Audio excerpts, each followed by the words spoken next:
Aadujeevitham cinema പ്രേക്ഷക ശ്രദ്ധ നേടുമ്പോൾ അത്തരത്തിൽ ആടുകളെ മേയിച്ച് ഉപജീവനം കണ്ടെത്തുന്ന നിരവധി പേരെ നമുക്ക് ഉത്തരേന്ത്യൻ ഗ്രാമങ്ങളിൽ കാണാനാകും. ഉത്തരേന്ത്യയിൽ യാത്രയിൽ കണ്ട അത്തരം ചില ജീവിതങ്ങൾ കാണാം.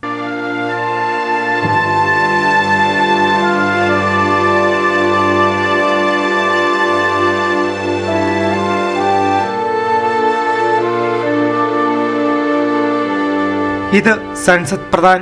ഈ കാണുന്ന ചെമ്മരിയാടുകളാണ് വരുമാന മാർഗം. ആടുകളെയും കൊണ്ട് ഒരു തവണ വീട്ടിൽ നിന്നിറങ്ങിയാൽ മാസങ്ങളെടുക്കും തിരികെ എത്താൻ. മാസങ്ങളോളം ഈ ചെമ്മരിയാടുകളെയും മേയിച്ച് നടക്കും. ഇത് ഒരാളുടെ മാത്രം ജീവിതമല്ല. ആടു വളർത്തുന്ന ഇക്കൂട്ടരെല്ലാം ഇങ്ങനെ തന്നെ.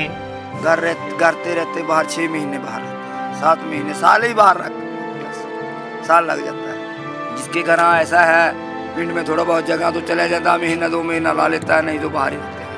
खाना पेश में ये वो गदी रखी हुई है, गदी पे रखते हैं. सारा बिस्तरा बुस्तरा सब गदी पे रखते हैं. खाना पकाना सब आप ही करना. ചെമ്മരിയാടുകളെ മേച്ചുള്ള യാത്ര തനിച്ചല്ല. കഴുതയും നായയും സന്തത സഹചാരികളായി കൂടെയുണ്ടാകും. യാത്രയിൽ ഭക്ഷണം പാകം ചെയ്യാൻ വേണ്ട പാത്രങ്ങളും മറ്റ് അവശ്യ സാധനങ്ങളും ചുമക്കുക എന്നതാണ് കഴുതയുടെ ജോലി. ആടുകളെ മേയിച്ചു കൊണ്ടുപോകുമ്പോൾ കൂട്ടം തെറ്റുന്ന ആടുകളെ കൂട്ടത്തിൽ കയറ്റുക, ആടുകളെ മറ്റു ജീവികൾ ആക്രമിക്കാൻ വന്നാൽ സംരക്ഷിക്കുക തുടങ്ങിയവയാണ് നായയുടെ ഉത്തരവാദിത്തം.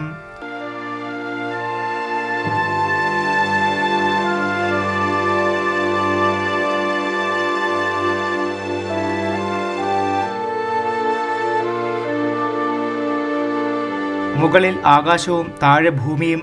രാത്രിയിൽ എത്തുന്നിടത്ത് തലചായ്ച്ചും ഇവരുടെ യാത്ര തുടരുകയാണ്.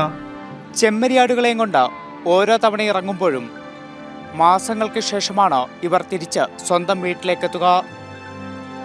പഞ്ചാബ് ഹരിയാന അതിർത്തിയായ ശംഭുവിൽ നിന്നും ക്യാമറാമാൻ ശൈലേഷ് കല്ലായ്ക്കൊപ്പം വിഷ്ണു തലവൂർ.